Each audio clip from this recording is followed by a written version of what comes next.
हर बाढ़ के बाद सबसे डरावनी चीज पानी का भराव नहीं होती, बल्कि वह होती है जो पीछे छूट जाती है। दूषित पानी, मच्छरों का जमाव, खतरनाक बैक्टीरिया और कचरा जो सीधे सेहत को खतरे में डालते हैं, खासकर बुजुर्गों की। एक जोड़ों का दर्द, एक रात की नींद उड़ना या एक छोटा सा जख्म भी बड़ी आफत बन सकता है। एंटीबायोटिक दवाइयाँ, सप्लीमेंट्स, इनका कोई असर नहीं होगा अगर जीवन का माहौल गंदा और जहरीला ही रहा। तो हमें क्या करना चाहिए ताकि बाढ़ के बाद अपने माता पिता और दादा दादी की हिफाजत कर सकें? इस वीडियो में मैं आपको 5 सबसे जरूरी काम बताऊंगा जो हर कोई कर सकता है। और आखिर तक जरूर देखिएगा, क्योंकि समाधान नंबर 1 एक अहम राज होगा जो जिंदगी बदल सकता है और बुजुर्गों को मजबूत व सुरक्षित रखकर हर मुश्किल से बचा सकता है। इन सब की शुरुआत से पहले हमें टिप्पणियों में जरूर बताइए कि आप ये वीडियो कहाँ से देख रहे हैं। पूरे भारत के दर्शकों से जुड़ना हमारे लिए एक बड़ी प्रेरणा है। बाढ़ का पानी उतरने के बाद सबसे पहली और सबसे जरूरी चीज जिस पर हर परिवार को ध्यान देना चाहिए, वह है पानी और स्वच्छता। बाढ़ का पानी अक्सर मिट्टी, बैक्टीरिया, यहाँ तक कि मल, कचरा और जानवरों के शव तक बहाकर लाता है। अगर इसे गलती से पी लिया जाए तो डायरिया, पेचिश, हैजा और टाइफॉइड जैसी बीमारियों का खतरा बहुत बढ़ जाता है। इससे बचाव के लिए बुजुर्गों को केवल वही पानी पीना चाहिए जिसे अच्छी तरह उबाल कर कम से कम 5-10 मिनट तक उबाला गया हो। सिर्फ हल्का उबालना काफी नहीं है, क्योंकि बैक्टीरिया और परजीवी पूरी तरह मरते नहीं हैं। रोजाना बुजुर्गों को अपनी सेहत के हिसाब से 5-2 लीटर गुनगुना पानी पीना चाहिए। इसके अलावा अगर सुविधा हो तो स्वास्थ्य विभाग के निर्देशानुसार क्लोरीन की टैबलेट का उपयोग करना चाहिए। हर टैबलेट 33 से 66 का लगभग 20 लीटर पानी को शुद्ध करने के लिए काफ़ी होती है। इसका इस्तेमाल करते समय टैबलेट को पानी में घोलें और कम से कम 30 मिनट तक इंतज़ार करें, फिर ही पिएं। साथ ही खाना खाने से पहले और शौचालय जाने के बाद साबुन से हाथ धोना अनिवार्य है। बुजुर्गों को कम से कम 20 सेकंड तक बहते पानी के नीचे हाथ धोने की आदत डालनी चाहिए। यह छोटा सा नियम बाढ़ के बाद आंतों के संक्रमण का खतरा लगभग 40% तक कम कर सकता है। इसके बाद चौथे स्थान पर आता है सुरक्षित भोजन। बाढ़ के बाद कई परिवार गीले हो चुके चावल, गेहूं या सब्जियों को फिर से इस्तेमाल करने लगते हैं। लेकिन यही बीमारी का सबसे बड़ा कारण है, क्योंकि ये खाद्य पदार्थ गंदे पानी में भीग चुके होते हैं या इनमें फफूंद लग जाती है, जिसमें अफ्लाटॉक्सिन नामक खतरनाक जहर बनता है जो लीवर को गंभीर नुकसान पहुंचाता है। बुजुर्गों को केवल ताज़ा और अच्छी तरह पका हुआ खाना खाना चाहिए और पकाने के तुरंत बाद ही खा लेना चाहिए। खाना कभी भी रात भर न रखें और न ही खुले गीले वातावरण में छोड़ें। जिन लोगों का पाचन तंत्र कमजोर है, उनके लिए हल्की खिचड़ी, मुलायम चावल, सब्जी का सूप, दूध या पाउडर वाला दूध बेहतर विकल्प है। उदाहरण के लिए सुबह नाश्ते में पतली ब्राउन राइस खिचड़ी में थोड़ा तिल नमक डालकर, दोपहर में नरम चावल और उबली सब्जी और रात में लगभग 200 ml गुनगुना दूध पिया जा सकता है। साथ ही केले, सेब और पपीते जैसे छिलका उतारे हुए और उबाले पानी से धुले फलों को भी शामिल करें। ये पोटेशियम और विटामिन सी से भरपूर होते हैं और शरीर की प्रतिरोधक क्षमता को मजबूत करते हैं। कच्चा सलाद, अचार या अधपका मांस, मछली बिल्कुल ना खाएं, क्योंकि सिर्फ एक बार भी खाने से गंभीर दस्त और डिहाइड्रेशन हो सकता है। अगर आप अभी भी देख रहे हैं तो कृपया एक कमेंट करें ताकि मुझे पता चले कि आप मेरे साथ जुड़े हुए हैं। तीसरे स्थान पर आती है संक्रामक रोगों से बचाव। बाढ़ के बाद मच्छर बहुत तेजी से पनपते हैं, खासकर एडीज मच्छर जो डेंगू फैलाते हैं और अनोफिलिस मच्छर जो मलेरिया फैलाते हैं। बुजुर्गों की रोग प्रतिरोधक क्षमता कमजोर होती है, इसलिए अगर उन्हें ये बीमारियां हो जाएं तो स्थिति बहुत गंभीर हो सकती है।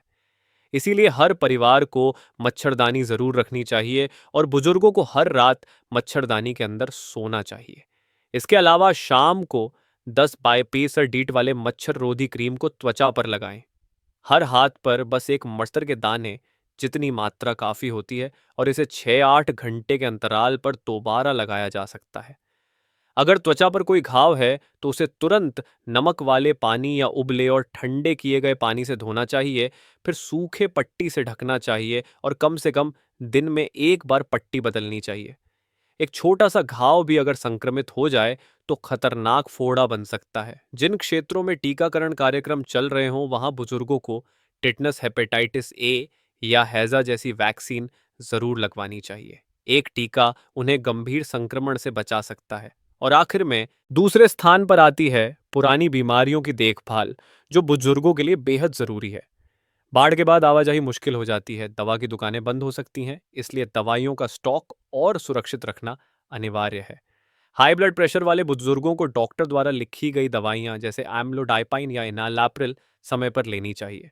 डायबिटीज वाले बुजुर्गों को अगर घर में ग्लूकोमीटर हो तो नियमित रूप से शुगर चेक करनी चाहिए और मेटफॉर्मिन या इंसुलिन जैसी दवाइयां बिल्कुल नहीं छोड़नी चाहिए। दवाइयों को हमेशा बंद प्लास्टिक बॉक्स में सूखी और सुरक्षित जगह पर रखना चाहिए। इसके अलावा आराम करना भी बहुत जरूरी है। बुजुर्गों को भारी सफाई के काम या गीले सामान उठाने से बचना चाहिए, क्योंकि इससे दिल का दौरा या स्ट्रोक का खतरा बढ़ जाता है। उन्हें हल्के काम जैसे सामान अलग करना करने दें और पर्याप्त आराम दिलाएं। रोजाना कम से कम 7-8 घंटे की नींद जरूरी है। सोने से पहले 200 ml गुनगुना दूध पीने से नींद बेहतर होती है और ब्लड प्रेशर भी नियंत्रित रहता है। सबसे महत्वपूर्ण बात जो पहले स्थान पर आती है वह है रहने के वातावरण की सफाई और साथ ही पारंपरिक जड़ी बूटियों का इस्तेमाल, जिससे बुजुर्गों की रोग प्रतिरोधक क्षमता बढ़ाई जा सके। क्योंकि बाढ़ के बाद घर का हर कोना बीमारी का अड्डा बन सकता है। फर्श पर जमी गाद, जमा हुआ कचरा, नमी से भरे कपड़े और बिस्तर, अगर इन्हें साफ न किया जाए तो बैक्टीरिया, फफूंद और परजीवी तेजी से फैलते हैं, जिससे बुजुर्गों को फेफड़ों, सांस की नली और त्वचा के संक्रमण जैसी बीमारियां आसानी से हो सकती हैं। सबसे अच्छा तरीका है कि पूरे घर को हल्के क्लोरीन घोल से साफ किया जाए। 1 लीटर पानी में 1 चम्मच क्लोरीन पाउडर मिलाकर फर्श और सतहों को पोंछें। बर्तन जैसे सामान को इस्तेमाल से पहले 10-15 मिनट तक उबलते पानी में डुबो कर रखें। कपड़े और बिस्तर को कम से कम 6 घंटे धूप में सुखाएं ताकि जीवाणु मर जाए। यह वह बुनियादी कदम है जिसे आधुनिक चिकित्सा हमेशा सुझाती है, क्योंकि स्वच्छ वातावरण बनाए रखना बीमारियों की रोकथाम में लगभग 60% योगदान देता है। लेकिन सिर्फ सफाई काफी नहीं है। बुजुर्गों को ऐसा शरीर भी चाहिए जो बीमारियों से लड़ सके, और यहीं पर पारंपरिक आयुर्वेद का योगदान अहम हो जाता है। भारत में लोग सदियों से अदरक, हल्दी, लहसुन और हल्दी वाला दूध, हल्दी दूध का इस्तेमाल प्राकृतिक हथियार की तरह करते आए हैं, जो बैक्टीरिया से लड़ते हैं और रोग प्रतिरोधक क्षमता बढ़ाते हैं। रोजाना रात को 200 ml हल्दी दूध पीने से गहरी नींद आती है, गठिया में आराम मिलता है और श्वसन संक्रमण से बचाव होता है। अदरक के टुकड़े सुबह गुनगुने पानी में डालकर पीने से शरीर गर्म रहता है, पाचन सुधरता है और अजीब भोजन खाने के बाद होने वाली उल्टी या मिचली से बचाव होता है। रोजमर्रा के खाने में लहसुन मिलाने से शरीर को एलिसिन मिलता है। यह एक प्राकृतिक एंटीबायोटिक है जो सर्दी, जुकाम और संक्रमण से बचाता है। दोनों चीजों का मेल आधुनिक चिकित्सा की सफाई और आयुर्वेद की ताकत ही सबसे टिकाऊ उपाय है। इससे बुजुर्ग न सिर्फ तात्कालिक बीमारियों से बचते हैं, बल्कि जल्दी स्वस्थ होकर मानसिक शांति पाते हैं और बाढ़ के बाद की कठिनाइयों से मजबूती से बाहर निकलते हैं। यही असली सोने की चाबी है जो उनकी रक्षा करती है और जीवन लंबा करती है।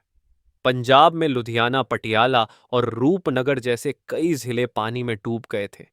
सतलुज नदी के किनारे बसे गांवों के बुजुर्ग सबसे ज्यादा प्रभावित हुए। उन्होंने न सिर्फ घर खोए, बल्कि बिना शुद्ध किए कुएं का पानी पीने से गंभीर दस्त का सामना भी किया। सरकार ने तुरंत स्वास्थ्य दल भेजे, ऑक्वा टैब्स की गोलियां बांटी और लोगों को सिखाया कि पानी को कम से कम 10 मिनट तक उबालकर ही पीना चाहिए। राहत शिविरों में शाम को बुजुर्गों को मुफ्त में गर्म हल्दी दूध दिया गया, जिससे उनकी नींद बेहतर हुई, जोड़ों का दर्द कम हुआ और रोग प्रतिरोधक क्षमता बढ़ी। सिर्फ कुछ ही हफ्तों में आंत संबंधी बीमारियों के मामले घटे और बुजुर्ग फिर से सामान्य जीवन जीने लगे। यह साफ सबूत था कि पर्यावरण की सफाई और पारंपरिक जड़ी बूटियों का मेल कितना प्रभावी है। हरियाणा के सिरसा में भी यही कहानी दोहराई गई, जहां घग्गर नदी का पानी बढ़ने से कई गांव कट गए। वहां के बुजुर्ग गीले और नमी वाले घरों में कांप रहे थे, साथ ही लगातार खांसी और जोड़ों के दर्द से पीड़ित थे। राहत संगठनों ने समय पर मच्छरदानी, कीटनाशक स्प्रे पहुंचाया और लोगों को सिखाया कि चादर और बिस्तर को कम से कम 6 घंटे धूप में सुखाएं। उसी समय उनके खाने में अदरक की फांकें, लहसुन की कलियां और पारंपरिक हर्बल चाय शामिल की गईं। ये मुफ्त दवाएं शरीर को गर्म रखती और सर्दी जुकाम से बचाती। इस सरल लेकिन व्यावहारिक उपाय की वजह से सिरसा में डेंगू के मामले काफी घटे, सामुदायिक स्वास्थ्य बेहतर रहा और बुजुर्ग सुरक्षित रूप से बाढ़ के मौसम से गुजर पाए। अगर आप अभी भी देख रहे हैं तो कृपया एक कमेंट करें ताकि मुझे पता चले कि आप मेरे साथ जुड़े हुए हैं। पंजाब और सिरसा की कहानियां हमें साफ तौर पर यह दिखाती हैं कि सिर्फ एक पक्ष पर निर्भर रहना काफी नहीं है। आधुनिक चिकित्सा हमें दवाइयां, वैक्सीन और कीटाणुनाशक रसायन देती है ताकि तुरंत इलाज और आपातकालीन स्थिति को संभाला जा सके। लेकिन इसके साथ ही पारंपरिक आयुर्वेद लोगों को टिकाऊ, सरल और घर की रसोई में ही उपलब्ध होने वाले उपाय प्रदान करता है। एक एक्वाटेप की गोली कुछ ही मिनटों में पानी को शुद्ध कर सकती है, लेकिन हर रात नियमित रूप से पिया गया एक गिलास हल्दी दूध बुजुर्गों को गहरी नींद देता है, जोड़ों के दर्द को कम करता है और दिन प्रतिदिन उनकी रोग प्रतिरोधक क्षमता को बढ़ाता है।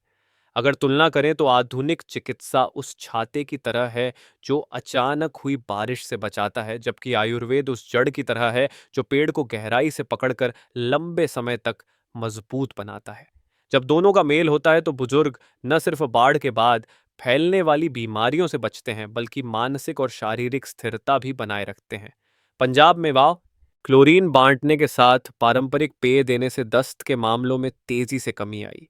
सिरसा में मच्छरदानी के साथ अदरक, लहसुन और हर्बल चाय ने डेंगू को रोकने और शरीर को गर्म रखने में मदद की। यह सब जिंदा सबूत हैं कि सबसे अच्छा समाधान किसी एक को चुनना नहीं, बल्कि दोनों को मिलाकर अपनाना है। और यही सलाह है आप सबके लिए, खासकर उन परिवारों के लिए जिनके घर में माता पिता या दादा दादी हैं। आधुनिक दवाइयों को आपातकालीन ढाल बनने दें और आयुर्वेद को लंबी उम्र तक स्वास्थ्य की नींव बनने दें। यही न सिर्फ बाढ़ के मौसम को सुरक्षित पार करने का रास्ता है, बल्कि बुढ़ापे में स्वस्थ, लंबा और शांतिपूर्ण जीवन जीने का भी मार्ग है। हमने साफ देखा है, बाढ़ के बाद स्वच्छ पानी, सुरक्षित भोजन, रोगों की रोकथाम और पुरानी बीमारियों की देखभाल सब जरूरी हैं। लेकिन समाधान नंबर 1 फिर भी स्वच्छ वातावरण है, जिसे आयुर्वेदिक घरेलू उपायों के साथ जोड़ना चाहिए। आधुनिक दवाइयां आपात स्थिति संभालती हैं, जबकि आयुर्वेदिक घरेलू उपाय ही लंबे समय तक स्वास्थ्य को पोषण देते हैं। एक गिलास गर्म हल्दी दूध, एक टुकड़ा अदरक या एक छोटी सी लहसुन की कली, ये सब सरल लेकिन शक्तिशाली आयुर्वेदिक घरेलू उपाय हैं जो बुजुर्गों को गहरी नींद, दर्द से राहत और बीमारियों से बचाव देते हैं। इसे आज ही अपनाएं, घर को स्वच्छ रखें, पानी के स्रोत की रक्षा करें और आयुर्वेदिक घरेलू उपायों को अपनी रोजमर्रा की आदतों में शामिल करें। अगर यह उपयोगी लगे तो चैनल को सब्सक्राइब करें, टिप्पणी करें और वे आयुर्वेदिक घरेलू उपाय साझा करें जो आपका परिवार अपना रहा है।